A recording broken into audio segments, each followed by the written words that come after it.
ஒரு ஜிம்ல commercial எக்யூப்மெண்ட்டை replace பண்ண ஏஜ் மட்டும் பார்க்குறீங்களா? இந்த சிம்பிள் ரூலை தெரிஞ்சுக்கோங்க.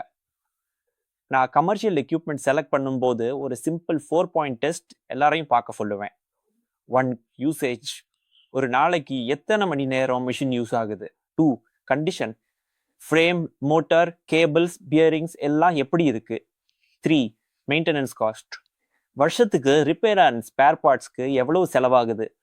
Number 4 down time, machine break down ஆகிறதுனால மெம்பர்ஸ்க்கு எக்ஸ்பீரியன்ஸ் பாதிக்கிறா. இந்த 4ல் 2லேருந்து 3 விஷயங்கள் தொடர்ந்து நெகட்டிவாக இருந்தால் ரிப்பேர் பண்ணலாமான்னு யோசிக்காதீங்க. ரீப்ளேஸ் பண்ண ROI என்ன கிடைக்கும் அப்படின்னு கேளுங்க. ஏன்னா கமர்ஷியல் ஜிம்ல சீப்பஸ்ட் எக்யூப்மெண்ட் தான் சீப்பஸ்ட் சொல்யூஷன் கிடையாது. ரிலையபிள் எக்யூப்மெண்ட் தான் லாங் டேர்மில் மணி சேவ் பண்ணும்.